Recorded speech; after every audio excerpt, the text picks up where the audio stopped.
Royal fans are convinced Meghan Markle is lying about her age. In fact, they think she's older. Your age so wrong. Did you know that in 1997, when she met Yasmin Bleeth, when she claims that she was working for Humphrey Yogurt, age 13? Let's actually get to the truth of this issue, and it's a surprise. Here we go. So, if you go over on Google, is she lying about her age? It currently says August 4th, 1981, that she is 41. Well, she would be 42 today. Royal enthusiasts around the world have been quietly or not so quietly speculating that Meghan Markle might be bending the truth about her age. The popular chatter? That she could actually be older than what has been officially stated. But what if we dug a little deeper and uncovered the real story behind these claims? That's exactly what we're about to do, and believe me, the reality might catch you off guard. So, let's start right at the beginning. If you search, "Is Meghan Markle lying about her age?" on Google, you'll see the birthday listed as the 4th of August 1981, making her 41 years old. In fact, if today is after that date, she'd now be 42. It seems straightforward enough, right? But let's pause here for a moment, because the narrative around her age isn't simply a wild speculation spun out of nowhere. That she's obviously missing out on a really good, tight-knit family. I mean, we're all still together all the time, no matter what. When multiple, unrelated sources start to push back against the official story from their own angles, it signals something more layered than just a coordinated rumor campaign. This kind of pushback shows us that the story may not hold water once you dive into the accounts of people who were actually there or closer to the truth. It's the kind of subtle but meaningful discrepancy that deserves attention. We're about to shift gears away from what her family members have said, increasingly unreliable and conflicting statements, and redirect our focus to what Meghan herself has shared in her own voice during live interviews and public appearances. This means checking the details she's put out there, line by line, comparing them to what verifiable facts reveal. Because here's the thing, it's not the big, sweeping statements or broad narratives that tend to unravel or trip people up over time. Those remain vague and easy to maintain in the distant fabric of conversation and memory. No, the real challenge and the real test of truth comes with the tiny, seemingly innocent biographical facts. The exact ages, the particular jobs, the actual places named, and specific moments in time. These little details get repeated so often, across interviews and speeches, and so frequently that they begin to feel like absolute, irrefutable truths. When I was just 11 years old, I unknowingly and somehow accidentally became a female advocate. But that's also where the story becomes fragile, because the more precise the claim, the more easily it can be fact-checked. Take, for instance, Meghan's story about working at a frozen yogurt shop at age 13. On the surface, it's the kind of warm, relatable detail that makes her life story feel down to earth and genuine, a young girl starting to learn real-world lessons before her friends were even outside the schoolyard. It's a classic humanizing move, something many public figures share to connect with their audience. But one curious observer, instead of just assuming the story was true, reached out directly to the very shop Meghan named. This wasn't some online rumble or gossip forum post. They sent an official email to the business itself, seeking confirmation. The reply? Surprising. The shop stated they had no record of employing anyone as young as 13 during that time frame. In fact, at that time, hiring someone so young would have required formal written permissions, both from the school district and the employee's parents. Those rules were strict and non-negotiable. So, what does this mean? Either the frozen yogurt shop doesn't remember its own hiring policies over decades, which seems unlikely, or the story Meghan told doesn't quite align with what really happened. Essentially, there's no middle ground here. And then we come to another intriguing piece of the puzzle, the deodorant commercial. Of course, you are the Duke of Cornwall, So we need to put you to the test. We've got some scones here with some jam and clotted cream. I think you know where this is going. There are... Meghan has mentioned this specific gig more than once in public forums. It's said to have been filmed around 1996 or 1997. If we use the official birth year of 1981, that would put her at about 15 or 16 years old during filming. Now, that age alone isn't unusual or suspicious after all. Teens often appear in commercials, and it would certainly make sense. But the way she's described the experience, the timeline she's given, and some other surrounding details add another layer of complexity that demands closer scrutiny. Stay tuned, because as we peel back each layer, things might start to look quite different from the story you thought you knew. Imagine uncovering a professional record that lists an age older than 15 right at odds with the story being told. Suddenly, the narrative and the math just don't match up. They paint a picture of two completely different people. Now, toss in the infamous Katie Couric clip that keeps getting rewound over and over. In this unforgettable moment, she shares live on TV how, as a young girl, she was so moved by an offensive advertisement that she took pen to paper and wrote directly to the company, which then changed the ad because of her letter. It's a powerful, inspiring story. The clip begins with her confidently looking into the camera and saying, "I'm Meghan Markle, and I'm 11 years old." But here's the twist across various interviews over time. The age she mentions when recounting this exact story isn't consistent. Sometimes it's a different number. It flips depending on which version you catch. And if you think about it, when a story hinges on a specific age during a formative childhood moment, that age is the linchpin, the foundation holding everything up. And the entire story starts to wobble, shifting underneath. Then, there's the Northwestern University detail.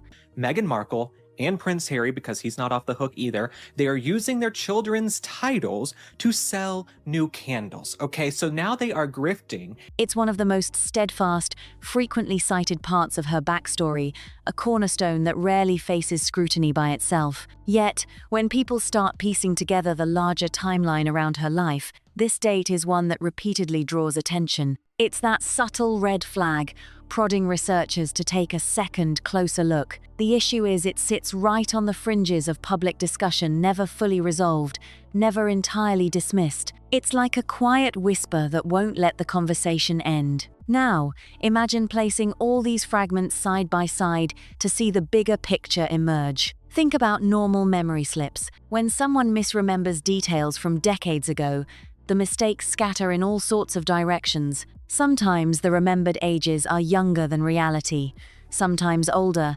sometimes just completely off with no clear pattern. That's what we expect from imperfect recall over long periods. But this? It's something else entirely. The yogurt shop memory, the deodorant commercial story, the Katie Couric clip, and the Northwestern date each requires a different, specific age for the pieces to make sense. And here's the kicker. When you chart these ages, they don't err randomly. So why would this old 1997 publication of 17 say she was 5 years older, 21, which would make her 1976? Well, who knows? They all drift in the same direction toward being older. This isn't random noise. Noise shows no single pattern. This one does. And that consistent pattern is exactly why this conversation keeps resurfacing, no matter how many times it's brushed aside or labeled as settled. Sure, anyone defending the official timeline can always pull out the memory isn't perfect card. And if you look at any one story on its own, that excuse holds some weight. But when you put everything together, the inconsistencies deepen. What people discovered next is even more puzzling, a challenge that doesn't easily fit into the convenient explanation of imprecise recall. But before diving into that, let's pause here for a moment to appreciate just how tangled and intriguing this narrative has become, because it's about to get even more revealing. What people uncovered recently has the power to completely shift the story we've been following, only it doesn't look connected at first, until you really know where to look. Just last Friday, something happened that changes everything. Prince William made a casual yet memorable appearance on Heart Radio. By every measure, the interview went smoothly. He came across as genuine and relaxed, without any hint of rehearsed lines or stiff formality. Meghan Markle never thought in a million years that she would provide proof of her real age. He shared heartfelt updates about Catherine's recovery, reminisced about his grandmother with warmth, and then dropped a small but instantly viral nugget of royal insight. Queen Elizabeth had personally resolved the long-standing Great British Cream Tea debate. Her preference? Jam first, then cream? This detail spread like wildfire across social media within hours, sparking endless debates and filling comment sections with enthusiastic chatter. William was widely praised for his poised, approachable demeanor and natural confidence that didn't need to be flaunted, yet was unmistakably present. But then, the response from Meghan arrived, in the form of a slick, carefully produced video centered on one thing: scones. As always, the jam brand was prominently featured. The setting was a flawlessly tidy kitchen, complete with Meghan in a pristine white apron, delivering a lifestyle vibe that felt polished and expertly curated. Yet, the reaction to this didn't just come in waves, it exploded. And it wasn't just because of the timing, which was intriguingly close to William's heartfelt interview. No, the real shock came from one subtle but significant detail hidden within the video. For the first time, Meghan spoke aloud the children's nicknames, Lily, Art, Arch, instead of leaving them unspoken or hinted at. These personal, intimate names were openly shared in a piece clearly designed to promote a brand. Marriage certificate? It's an eye-opener. It's an eye-opener, especially given all the rumors about her teen pregnancy, all the problems she had with her father. This choice broke a deeply established rule. For years, the idea of the children's privacy had been treated as sacred and absolutely off-limits. Yet here they were, named directly, entwined with a commercial message. Within hours, experts analyzing her body language on multiple YouTube channels and social media pointed to the same two words her gestures seemed to say: "Don't forget about me." Meanwhile, critics dug deeper. The audio in the video sparked instant complaints it sounded uneven, clashing with the otherwise high-budget look. The production itself felt oddly inconsistent. Some scenes appeared meticulously overworked, while others seemed unfinished, as though there was a disconnect between the seemingly vast resources behind the project and the final product viewers actually saw. People repeatedly circled back to this gap, and underneath all of it was a tension they couldn't ignore, a question hanging in the air about why the timing was so precise and yet so unsettling. Here's where the story takes a fascinating turn, one that no mainstream discussion has dared to phrase outright. This wasn't accidental. It wasn't an amateur mistake or a careless attempt to ride a news wave without thought. You don't operate with this kind of speed and pinpoint precision by accident. What this video reveals is a calculated move by someone with a sharp understanding of the media landscape. But what does it have to do with her being married when she was a teen? Her father has been very secretive.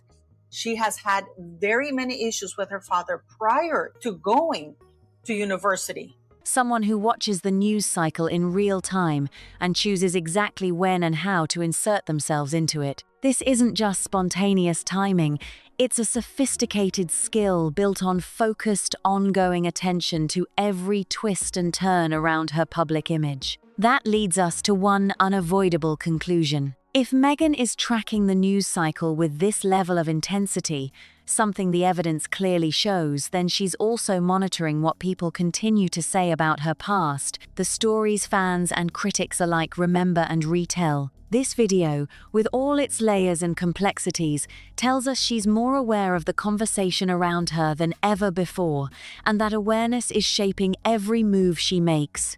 The magazine, the dates, the photograph, the documents, they all form a puzzle piece in a story that she has likely been aware of for quite some time. Probably longer than most journalists or commentators who have only just started digging into it. Yet, when it comes to these particular topics, the silence is deafening. No statement has ever been issued, no hint dropped in interviews. No offhand remark made in public. Not a single representative has stepped forward to dismiss or address it. Consider this. Someone who's just shown they can create sleek, polished content responding swiftly to a radio interview within the very same news cycle has deliberately chosen to stay completely silent on this one cluster of questions. This was a mistake and it was not picked up before publication, and that has prompted many people to then run with this and say it's true. It's not true, guys. It's not true. This isn't a slip-up or an accident. It is a conscious choice made by someone who fully understands the implications of staying quiet and who is purposely keeping this under wraps. And while that careful decision had held the surface calm, something far more unsettling had already started brewing in the darker recesses of the internet. The places where people never stop diving deeper, poking at every loose thread and refusing to let stories gather dust. There is actually a photograph, yes, a real image, not just a swirling rumor, an hearsay tale, or a fleeting mention passed around gossip circles. This photograph has been circulating for enough time among certain corners of the web that those who follow this story have learned not to be startled when it pops back up again and again. What now catches their attention is the eerily precise timing of these appearances always crossing into public view at just the right moments. The image supposedly captures a visibly pregnant, very young Meghan, and that is the key detail: young. We're not talking about a woman suddenly facing unexpected challenges in adulthood here. We're talking about someone who appears significantly younger than the usual narrative allows. If you remember the argument about age that has been a through line here, the stakes of what this photograph might imply are substantial. It's no wonder the conversation around it never truly dies down, no matter how often it's pushed back into the shadows. That would mean that Meghan Markle was married at the age of 14 if she was indeed born in 1981. Now, before anyone jumps to conclusions, one thing must be said explicitly, here and now. None of what you're hearing about this video has ever been officially confirmed. The confusion surrounding the magazine's dates remains unexplained by any authoritative source. Family contradictions have only appeared through public statements and online debates. Inconsistencies within the story come from recorded interviews and publicly available materials, which you can find with a bit of digging. The photograph itself, and all the chatter around it, live and breathe within online communities that thrive on unverified claims and swirling speculation. Just because something is loudly repeated over and over doesn't magically make it a fact. This caution applies across the entire conversation, no exceptions. That said, the absence of official verification doesn't mean there isn't a pattern emerging, and that pattern is, frankly, strange. Each time this photograph surfaces online, the reaction from supporters is swift and perfectly choreographed. Denials pop up immediately, following a scripted set of responses: fake, photoshopped, AI-generated, taken out of context. There are no records in the birth register of the registrar's office in the United Kingdom because Harry and Meghan said, "How dare you doubt our word?" These rebuttals come fast and loud, identical in wording and tone, repeated by different accounts across multiple platforms as if on cue. If it weren't so precisely engineered, it might almost be convincing. But when the same talking points roll out again and again with machine-like consistency, it raises questions about how much is being orchestrated behind the scenes. People who actually took the time to carefully scrutinize the image didn't find what they were hoping for. They discovered no concrete proof to back it up. Most observers stayed stuck at the surface level, accepting or doubting the image based on gut feeling or hearsay. But one dedicated commentator, someone who had been following this story closely for years, decided to dig much deeper than anyone else had dared. This person personally financed a thorough background investigation, sparing no expense to unlock the truth buried beneath the noise. But they didn't stop there. They also ran the photograph through highly specialized, professional-grade software designed to detect minute manipulations at a microscopic pixel-level tools used by experts to spot the telltale signs of editing, digital creation, or AI-generated content, no matter how seamless or convincing it appeared to an untrained eye.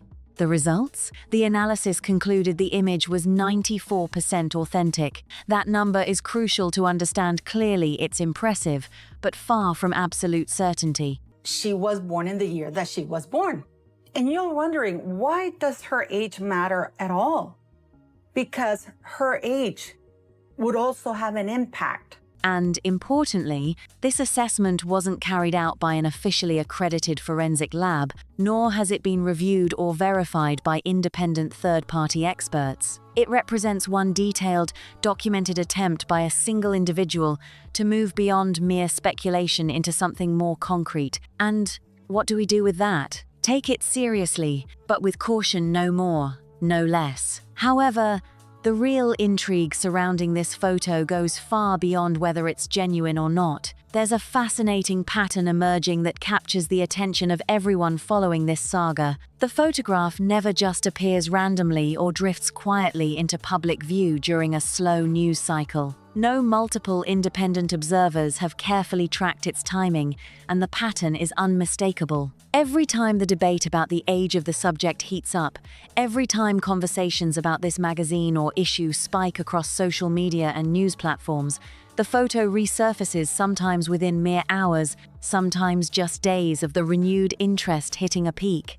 It's almost as if the photo itself responds to the conversation, materializing almost on cue whenever people start talking about it again. This recurring pattern has become its own story, running in parallel with the original debate over the photo. It's no longer just about what the image shows or whether it's real. Now, everyone is asking a new, far more compelling question: who benefits when this photo pops up exactly when it does? Some argue that those who support the particular age theory might be intentionally keeping it alive, strategically pushing it into view whenever the discussion gains momentum. Others see it as pure coincidence, nothing more than an odd alignment of timing. And then there are those who haven't settled on an explanation at all, but agree they can't ignore how suspicious the timing truly is. No one following this story can honestly deny the existence of this pattern. It's too well documented, too repeatable. That's family confirming her year. Family who's not very good with her right now, and I'm sure would have no problem admitting the truth. They also confirm, Samantha's confirmed it now in legal documents and her book. Too consistent. The timing around the photo's appearances has become a data point unto itself, one that stands independent, regardless of what's actually in the image. The episode's chronicler used just one word to sum up what he found after the comprehensive background check: shocking. Not expected. Not interesting. But shocking. That single word has hung in this ongoing conversation like an echo, unanswered, as people continue searching for the details behind it. If you've made it this far into this intricate puzzle, you already know there's far more lurking beneath the surface than most realize. This is a rabbit hole that keeps going deeper, with twists you won't want to miss. Subscribe now so you stay informed about where this winding journey leads. Because in stories like this, documents are what should close debates, not vague opinions or hearsay from family members. When it comes to piecing together a timeline, nothing holds more weight than official documents, those carefully filed and stamped records designed to endure far beyond the lifetimes of the people they describe. Unlike blurry photos floating around the internet with no clear origin or authenticity, these formal archives aim to provide clarity when you truly want to confirm the facts, instead of fueling endless speculation. Yet, in this story, the trail of paper evidence consistently runs into brick walls. Take, for instance, the much-discussed claim about a marriage certificate, a document that has gained enough traction in online forums that many treat it as a key piece of the puzzle rather than an outlandish rumor. According to those who say they've seen mentions of it, this marriage filing supposedly originated in Chicago in the mid-1990s, right in that narrow window. All other threads seem to circle around. But here's where the timeline becomes bewildering. If we accept the widely cited birth date, the 4th of August 1981, which aligns with virtually every biography, official record, and online profile, then at the time of this supposed mid-90s marriage, she would have been only about 14 years old. 14, an age far too young to be brushed aside as a simple approximation or clerical slip. The presence of such a document with that date of birth would dramatically reshape much of the public narrative she's shared about her life. Yet every attempt to dig deeper into this claim meets the same stubborn obstacle: the document is reportedly sealed. This isn't a case of an archive misfiling or a dusty box lost in municipal storage. Sealed means intentionally closed off, restricted from public view. Researchers probing the usual official channels, the very same ones that reliably uncover other comparable records from that period, report dead ends every time. This naturally raises pressing questions.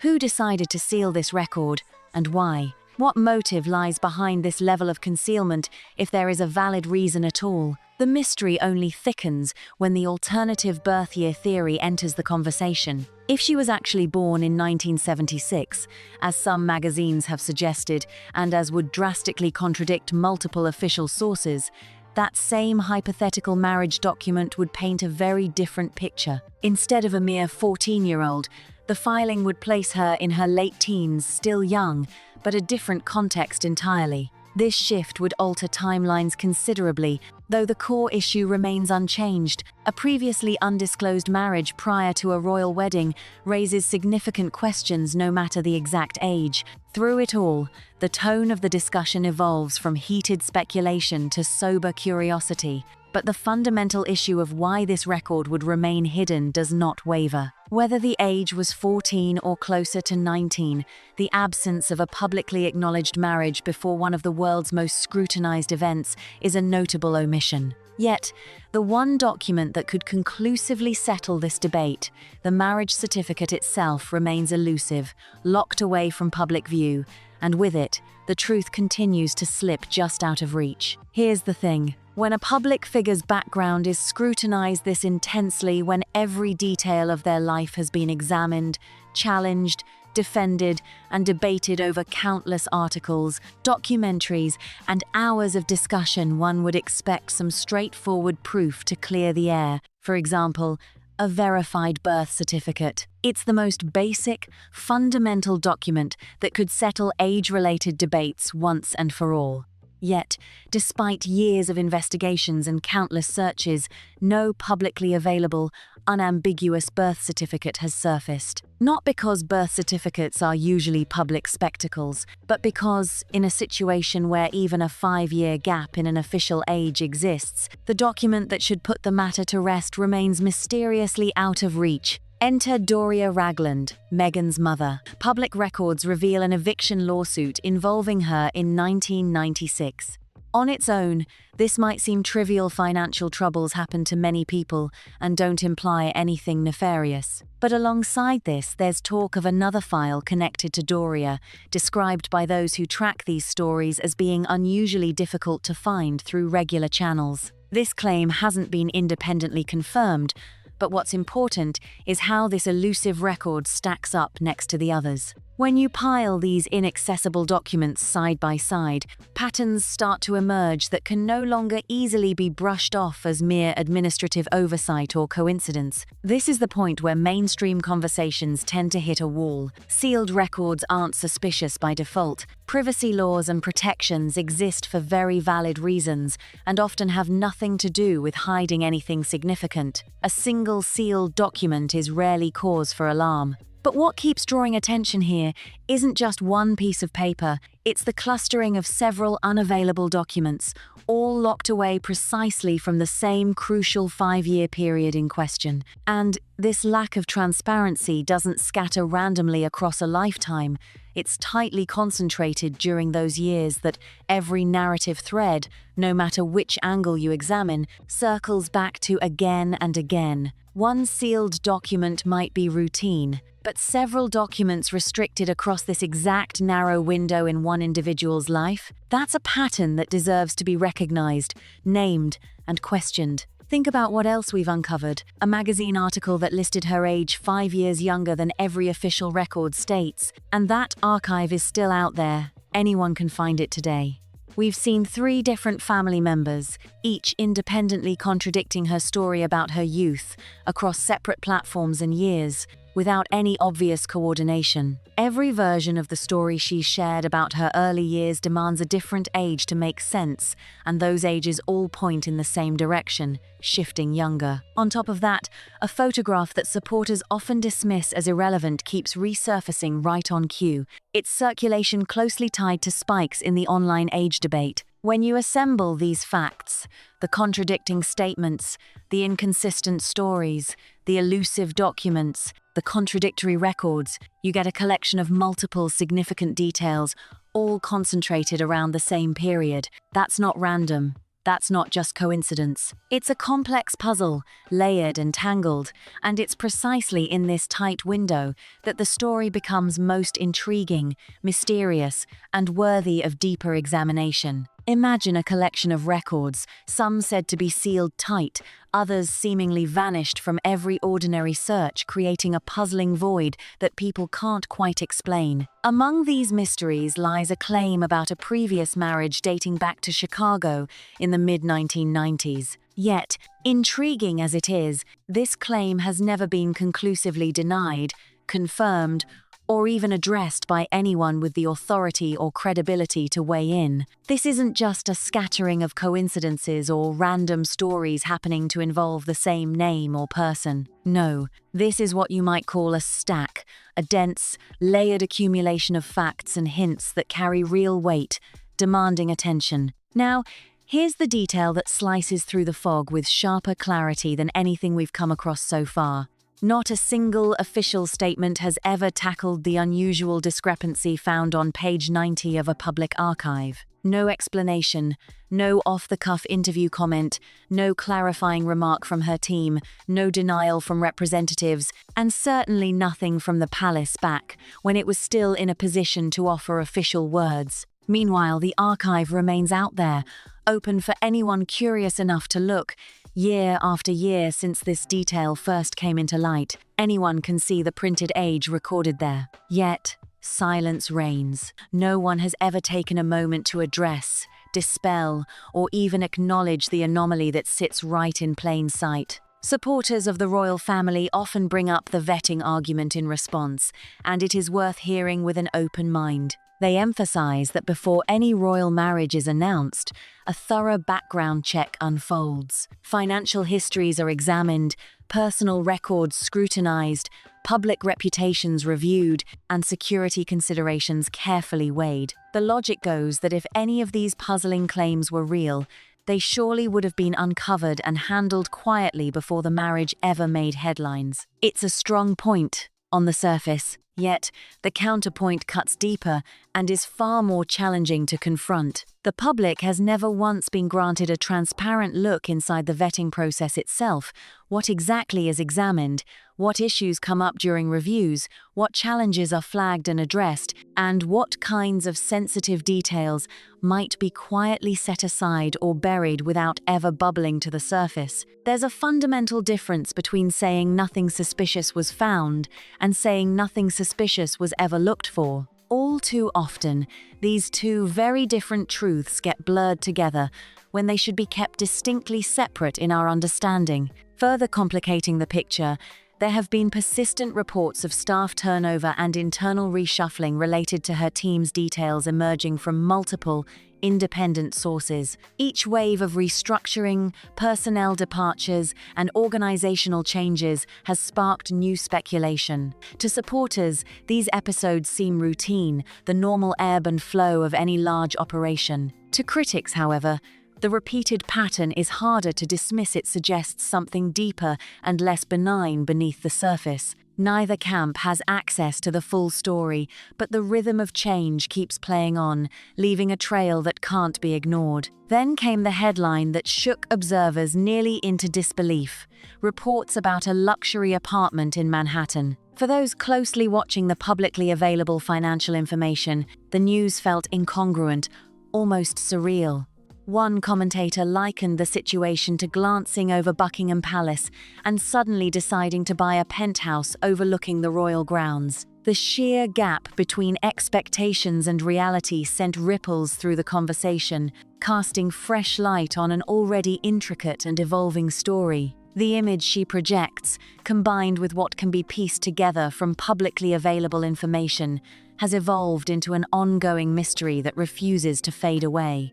But even that doesn't scratch the surface of what hits hardest. Although she is an artist who has never hesitated to stand up for herself in the spotlight, whether facing tabloid rumors, palace whispers, her own family members, insider sources, or entire institutions, she has consistently taken them head-on, always speaking out loudly and clearly whenever she feels a wrong has been done.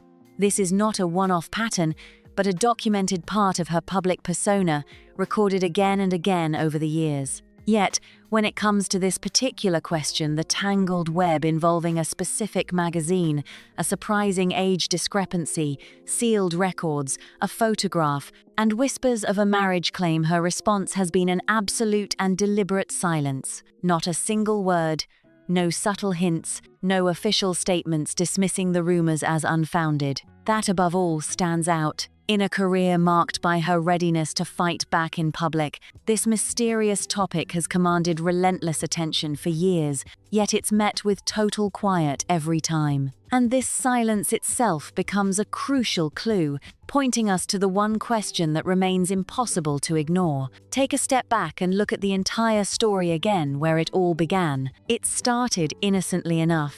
A single number, quietly listed beside her name in an archived 1997 magazine.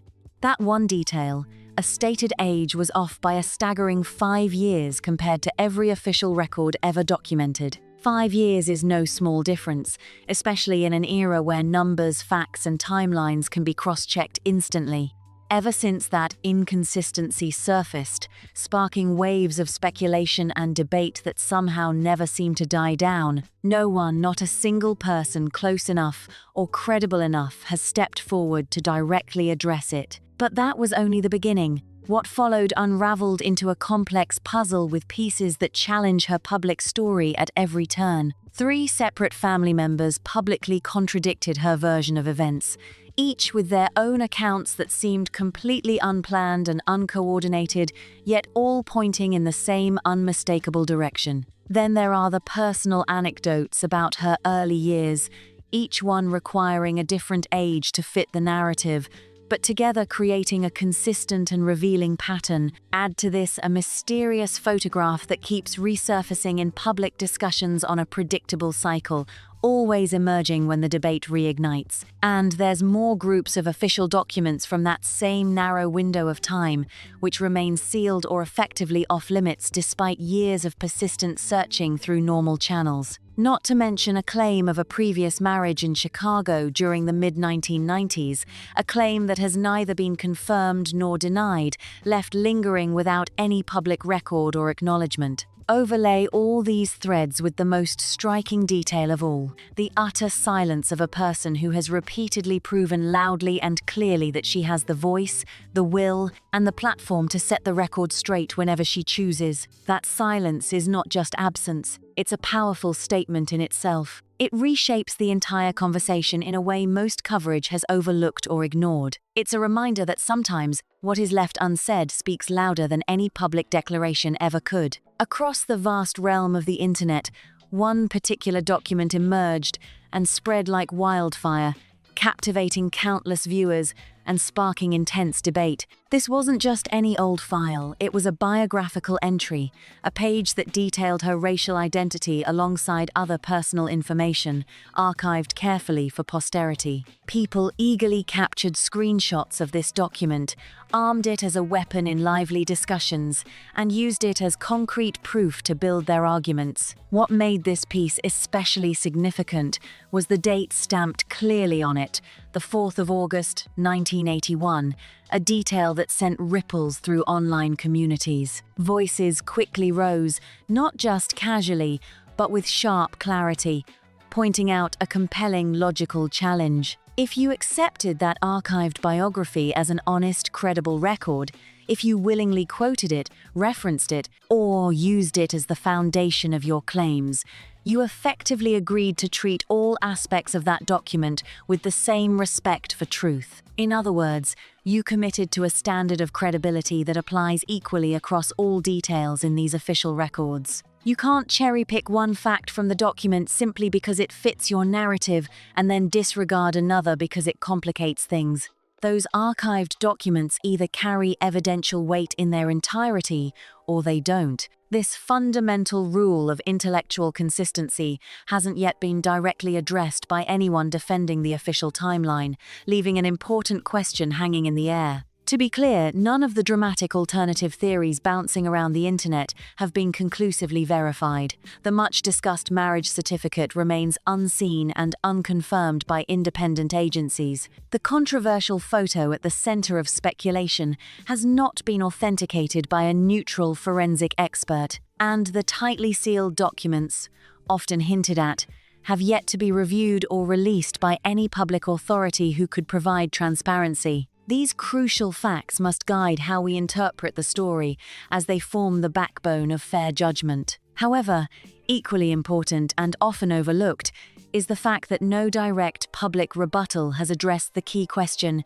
why does this magazine, preserved in a publicly accessible archive, show that age? That number, printed decades ago, has never been adequately explained, not with an official statement, nor with a clear clarification, nor even an outright dismissal. Instead, it remains an open question, one that feels unresolved. In today's digital landscape, these unanswered questions don't simply vanish, they trail along like shadows. They re-emerge time and again, catching the attention of new viewers who find the same unexplained details waiting without any answers attached. The internet has an incredible memory. Archives remain intact, screenshots never fade.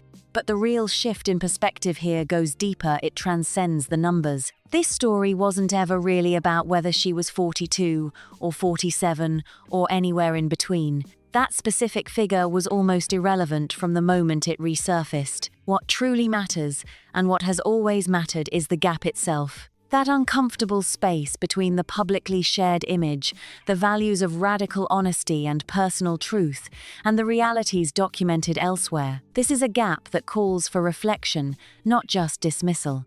Interestingly, Samantha herself has addressed this complexity, openly acknowledging the nuances in legal documents and in her own writing. There is no evidence she aims to hide or deceive. On the contrary, she has shown a willingness to confront the truth as she knows it. This is the final chapter of our deep dive, but it's really just the beginning of an ongoing conversation. Questions linger, answers are incomplete, and the story invites each of us to listen critically, with curiosity and respect. If you found this journey thought-provoking, please consider liking the video to show your support. Don't forget to subscribe for more thought-provoking stories and share this with friends who love a good mystery unpacked with care. We'd love to hear your thoughts. Drop a comment below and join the conversation. Until next time, stay curious and keep seeking the truth.